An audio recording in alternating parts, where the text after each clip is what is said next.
Hi, millions of strangers that follow me on the internet. Welcome to the Green Dragon channel. Today I'm going to be continuing our little series of the We Free Men by Terry Pratchett. We got about 2/3 of the way through chapter 1 last time, and so I'm just going to finish that chapter up really fast, and that'll be today's video. I decided that I was not going to put on makeup or real clothes, so I was like, you know what? I feel like being real, and this is what I look like when I don't leave the house. That's my dog being loud. Yeah, good thing I'm wearing pants. Not like you guys would know or anything. Moving on. This is part 2 of The We Free Men by Terry Pratchett. And, quick reminder, this chapter is called A Clang Well Done. And the last couple of lines before we stopped, in the reeds, quite low down, small voices whispered, "Cravens, wee Bobby, did you not see that? Aye, we better off ski and tell the big man we found the hag." There's a jump. Miss Tick was running up the dusty road. Witches don't like to be seen running. It looks unprofessional. It's also not done to be seen carrying things, and she had her tent on her back. She was also trailing clouds of steam. Witches dry out from the inside. "It had all those teeth," said the mystery voice, this time from her hat. "I know," snapped Miss Tick. "And she just hauled off and hid it." "Yes, I know." "Just like that." "Yes, very impressive," said Miss Tick. She was getting out of breath. Besides, they were already on early slopes of the downs now, and she wasn't good on chalk. A wandering witch likes firm ground under her, not a rock so soft you could cut it with a knife. "Impressive," said the voice. "She used her brother as bait." "Amazing, wasn't it?" said Miss Tick. "Such quick thinking." Oh no. She stopped running and leaned against a field wall as a wave of dizziness hit her. "What's happening? What's happening?" said the voice from the hat. "I nearly fell off." "It's this wretched chalk. I can feel it already. I can do magic on honest soil, and rock is always fine, and I'm not too bad on clay, even. But chalk's neither one thing nor the other. I'm very sensitive to geology, you know." "What are you trying to tell me?" said the voice. "Chalk is a hungry soil. I don't really have much power on chalk." The owner of the voice, who was hidden, said, "Are you going to fall over?" No, it's just the magic that doesn't work." Miss Tick did not look like a witch. Most witches don't, at least the ones who wander from place to place. Looking like a witch can be dangerous when you walk among the uneducated. And for that reason, she didn't wear any occult jewelry, or have a glowing magical knife, or a silver goblet with a pattern of skulls all around it, or carry a broomstick with sparks coming out of it, all of which are tiny hints that there may be a witch around. Her pockets never carried anything more magical than a few twigs, maybe a piece of string, a coin or two, and, of course, a lucky charm. Everyone in the country carried lucky charms, and Miss Tick had worked out that if you didn't have one, people would suspect that you were a witch. You had to be a bit cunning to be a witch. Miss Tick did have a pointy hat, but it was a stealth hat and pointed only when she wanted it to. The one thing in her bag that might have made anyone suspicious was a very small, grubby booklet entitled An Introduction to Escapology by the Great Williamson. If one of the risks of your job is being thrown into a pond with your hands tied together, then the ability to swim 30 yards underwater, fully clothed, plus the ability to lurk under the weeds breathing air through a hollow reed, count as nothing if you aren't also amazingly good with knots.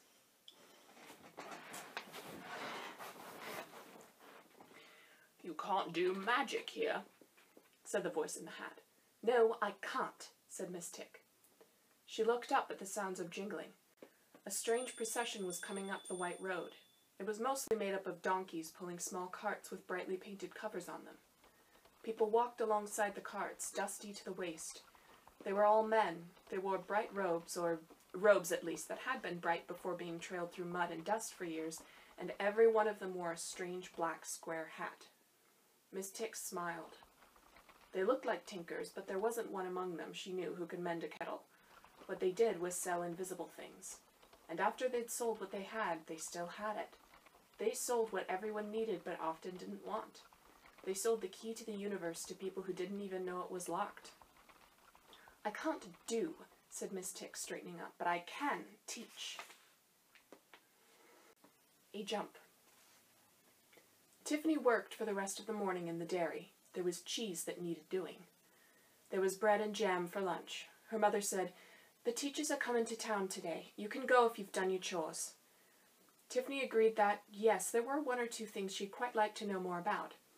"Then you can have half a dozen carrots and an egg. I dare say they could do with an egg, poor things," said her mother.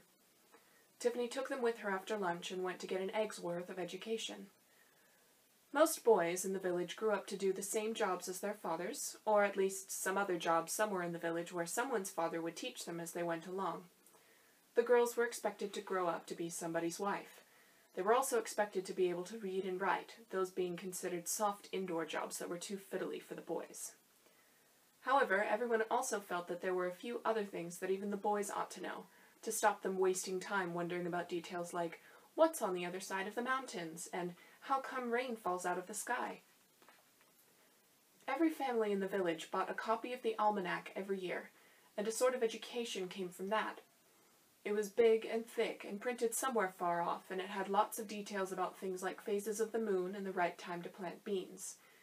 It also contained a few prophecies about the coming year, and mentioned faraway places with names like Clatch and Hersheba. Tiffany had seen a picture of Clatch in the almanac.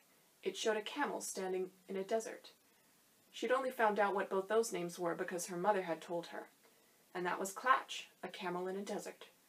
She'd wondered if there wasn't a bit more to it, but it seemed that Clatch equals camel desert was all anyone knew. And that was the trouble. If you didn't find some way of stopping it, people would go on asking questions. The teachers were useful there. Bands of them wandered through the mountains, along with the tinkers, portable blacksmiths, miracle medicine men, cloth peddlers, fortune-tellers, and all the other travelers who sold things that people didn't need every day but occasionally found useful. They went from village to village, delivering short lessons on many subjects. They kept apart from the other travelers and were quite mysterious in their ragged robes and strange square hats. They used long words like corrugated iron. They lived rough lives, surviving on what food they could earn from giving lessons to anyone who would listen. When no one would listen, they lived on baked hedgehog. They went to sleep under the stars, which the math teachers would count, the astronomy teachers would measure, and the literature teachers would name. The geography teachers got lost in the woods and fell into bear traps. People were usually quite pleased to see them. They taught children enough to shut them up, which was the main thing after all. But they always had to be driven out of the villages by nightfall in case they stole chickens.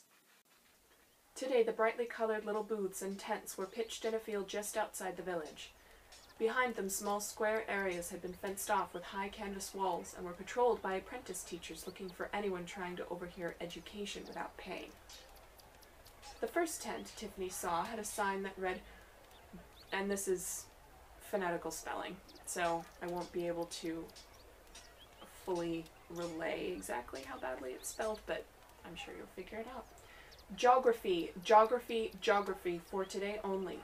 All major land masses and oceans, plus everything you need to know about glaciers.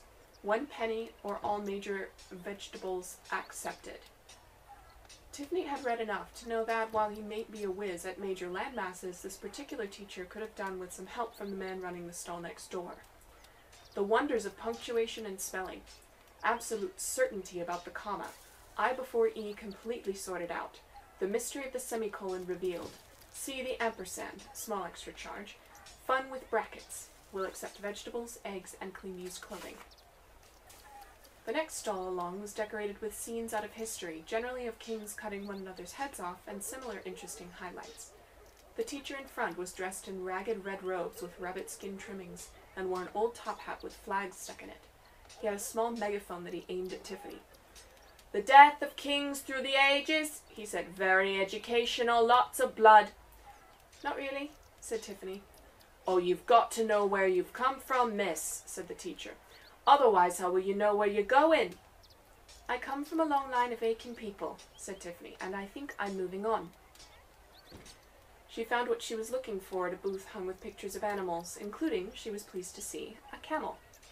The sign said, "Useful creatures. Today, our friend the hedgehog." She wondered how useful the thing in the river had been, but this looked like the only place to find out. A few children were waiting on the benches inside the booth for the lesson to begin, but the teacher was still standing out in front, in the hope of filling up the empty spaces. "Hello, little girl," he said, which was only his first big mistake. "I'm sure you want to know all about hedgehogs, eh?" "I did this one last summer," said Tiffany. The man looked closer and his grin faded. "Oh, yes," he said, "I remember. You asked all those little questions." "I would like a question answered today," said Tiffany. "Provided it's not the one about how you get baby hedgehogs," said the man. "No," said Tiffany. "It's about zoology." "Zoology, eh? That's a big word, isn't it?" "No, actually it isn't," said Tiffany. "Patronizing is a big word. Zoology is really quite short." The teacher's eyes narrowed further. Children like Tiffany were bad news. "I can see you're a clever one," he said. "But I don't know any teachers of zoology in these parts. Veterinary, yes, but not zoology. Any particular animal?" "Jenny Green Teeth. A water-dwelling monster with big teeth and claws and eyes like soup plates," said Tiffany. "What size of soup plates? Do you mean big soup plates, a whole full-portion bowl with maybe some biscuits, possibly even a bread roll, or do you mean the little cup you might get if, for example, you just ordered soup and a salad?" "The size of soup plates that are 8 inches across," said Tiffany, who'd never ordered soup and a salad anywhere in her life. "I checked." That is a puzzler," said the teacher. "Don't think I know that one. It's certainly not useful, I know that. It sounds made up to me." "Yes, that's what I thought," said Tiffany, "but I'd still like to know more about it." "Well, you could try her. She's new." The teacher jerked his thumb toward a little tent at the end of the row. It was black and quite shabby. There weren't any posters and absolutely no exclamation marks. "What does she teach?" Tiffany asked. "Couldn't say," said the teacher. "She says it's thinking, but I don't know how you teach that. That'll be 1 carat, thank you." When she went closer, Tiffany saw a small notice pinned to the outside of the tent. "Beg pardon." It said, in letters that whispered rather than shouted, "I can teach you a lesson you won't forget in a hurry." And that is the end of chapter 1. Today's dragon, and the last, I believe, that needs to be introduced, that has been listening with us, is Rub-a-Dub. He's actually the oldest dragon I have in my collection. As you can see, parts of his wings are chopped off. He's missing a little spike here. Some of his toes have fallen off. He was given to me by my best friend growing up, and he's obviously the beauty queen of the whole bunch. Not terribly smart. Dumber than Ireland, actually, somehow. But he is kind of like the poster boy of the group, you know? You think, oh, there's a collection of dragons in this particular place, and then you think, like, this is the kind of dragon that we're talking about. I named him Rub-a-Dub because he's got a very rubbable chest. Anyway, that is it for today, and next time we will be continuing with The Wee Free Men by Terry Pratchett. Be sure to check out my new website, and follow me on Twitter, Facebook, Tumblr, maybe Pinterest, I don't know. I'll put links in the description and you can do what you want. All of the millions of people that watch these videos. Thank you, and goodbye.